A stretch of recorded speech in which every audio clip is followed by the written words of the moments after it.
of August. Welcome to Navyana Education. Let's discuss article from the Hindu, Indian Express and PIB that would be important for prelims as well as men's.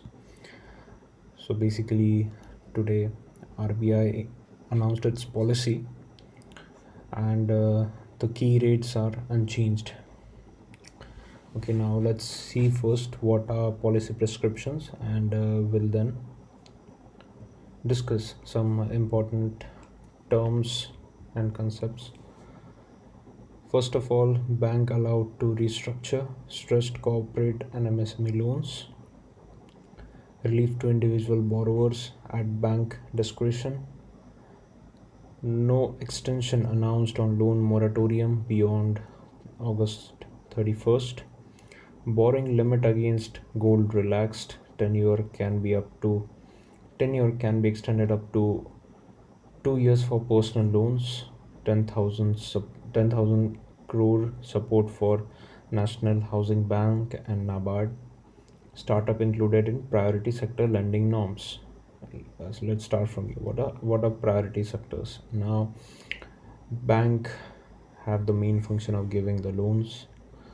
Now it is mandated by RBI that 40% of the loans, 40% for scheduled domestic bank and foreign bank that have 20 branches, they have to give 40% of the loan to priority sectors that need some special attentions, sectors like uh, infrastructure and education and such sectors are included, and now startup is also included into it. Okay, here this is self-explanatory. Tenure is increased. Okay, moratorium, as we discussed earlier, that moratorium was announced for people. There was no need to pay EMI or give loan, repay your loan till August 31st. It was like in earlier articles also we discussed, like it was criticized from vast section of the society, from financial experts, that it would increase the NPAs, non-performing assets. But then RBI said that there was no further moratorium.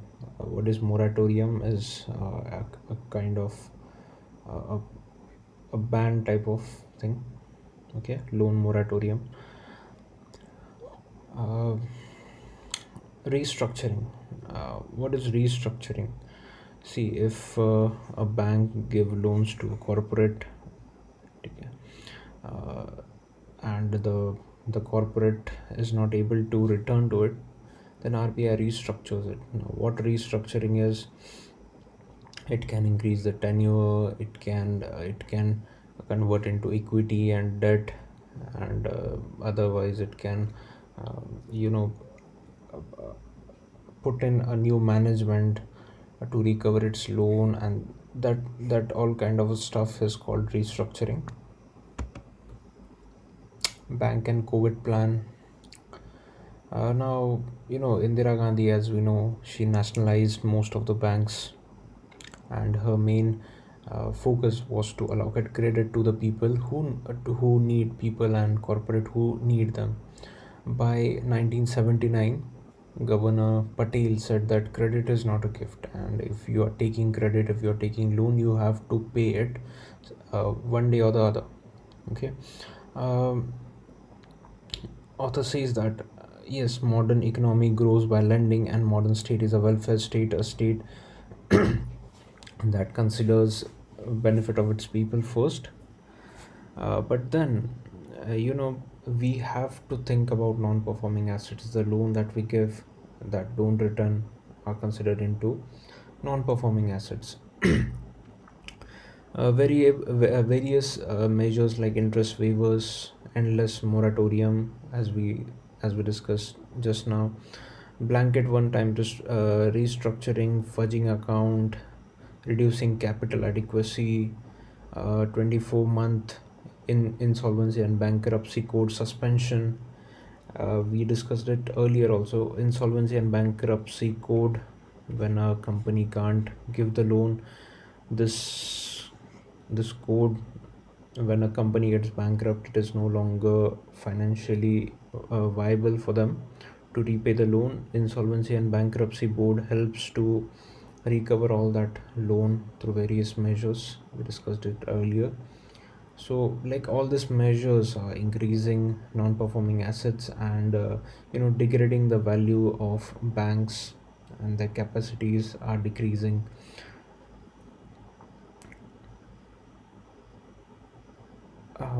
Author says that um, you know financial inclusion has not been possible, and giving loans is getting easier than getting back the loan. Breaking the thermometer doesn't help fever. Now, if you just close your eyes to problem, it wouldn't solve the problem. Okay, that's what author is saying that restructuring would have saved 7 lakh crores of non-performing assets, but we just ignored them at a very crucial time. Government banks, they need more than capital. uh, Risk of weighted assets are decreasing. So all this author says. Then bank competition, author further gives some 5 points. The reason why banking sector is not is not performing well. Bank competition, author says that bank competition is reducing and there is hegemony of some few big players. Okay. uh, Private bank governance, author says that they have just 30% of the deposits overall, but the market capitalization is almost 80%. That is huge. What is capitalization is the number of shares, and they hold into market capitalization. Government banks do not think about it much, and then in long term they are into loss. Four government banks are only doing well. RBI's regulation and supervision. Uh, Sometimes RBI is very restrictive and doesn't give free hand to banks in case of in case of restructuring and solving its own issues. We also call it regulatory cholesterol. Non-banking regulatory space, author says that this non-banking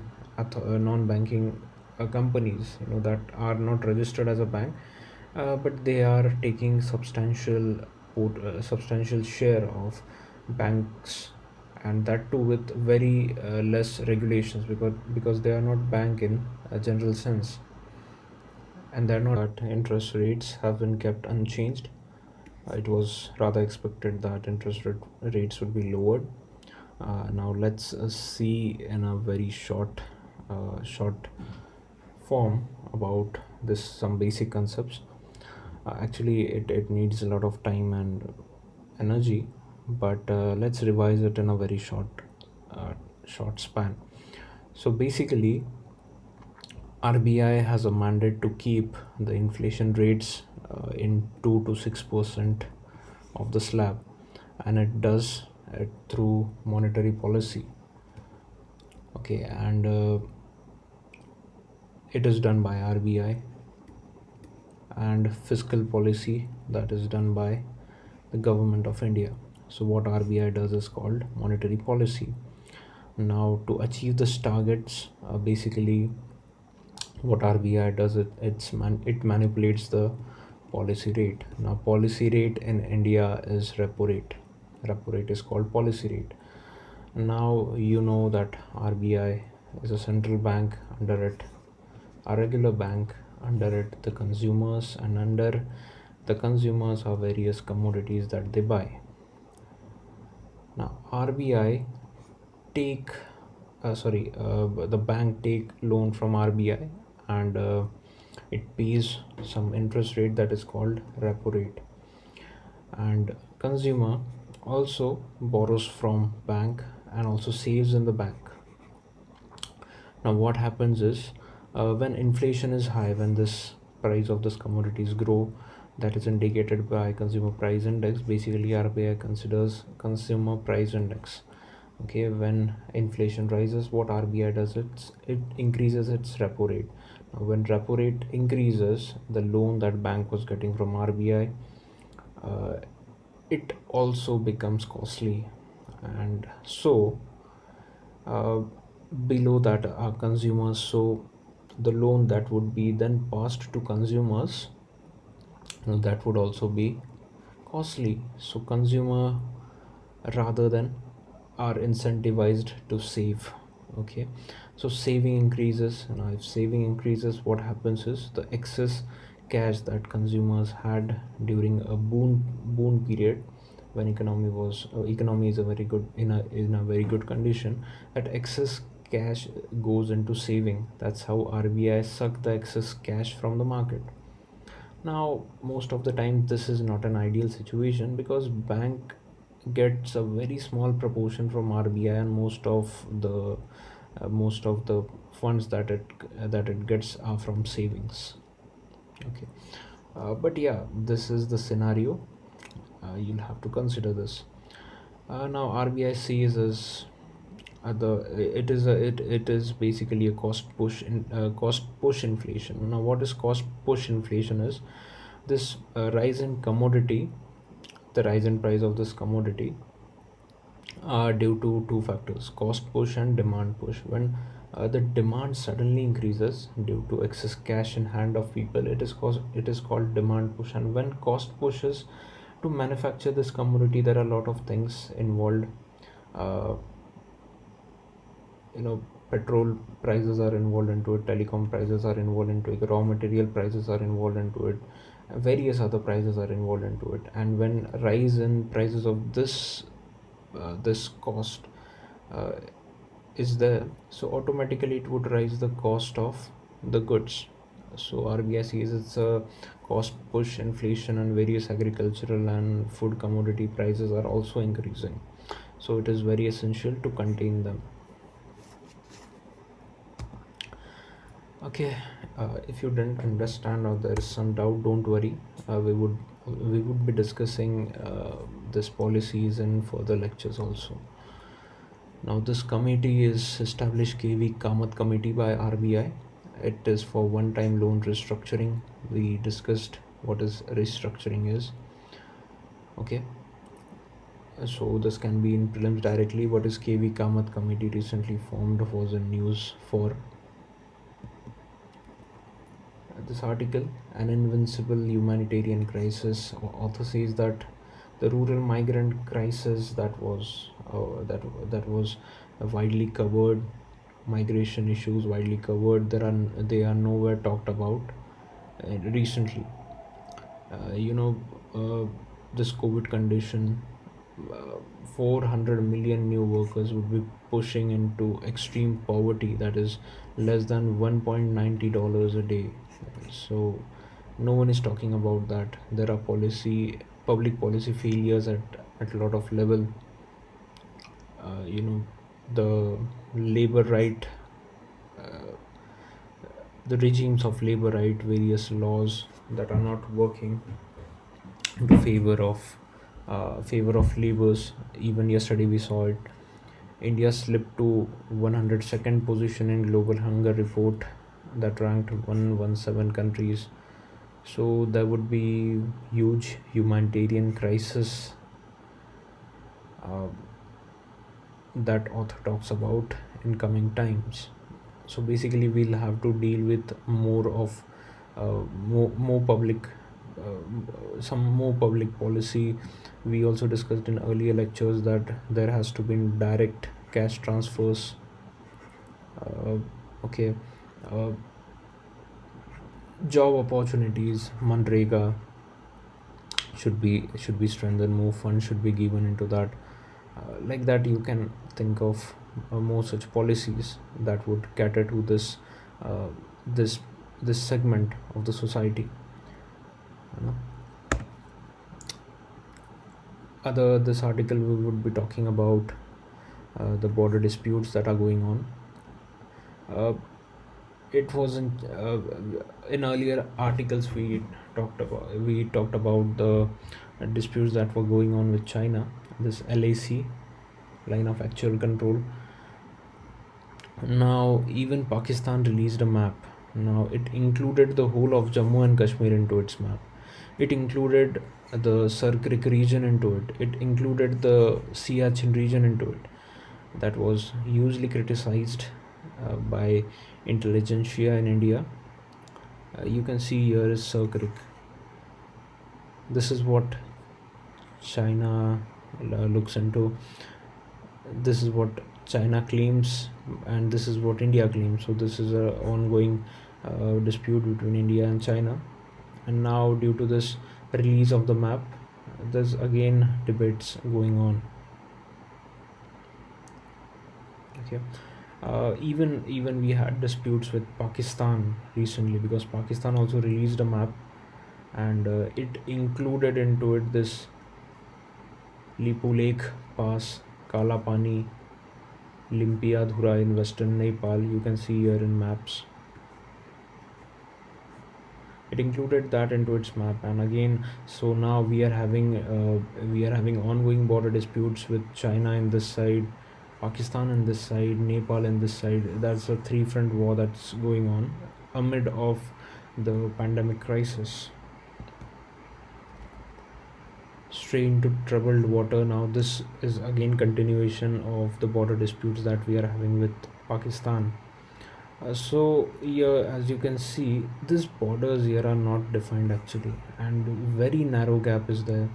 In international waters, the fishermen's here, uh, they don't sometimes they don't find the fishes nearby the coast, and they just keep selling, and they cross an invisible boundary in the sea, and they are arrested for intrusion by Pakistan. Okay, and lots of people have been arrested as spies, and they have spent number of years into Pakistan.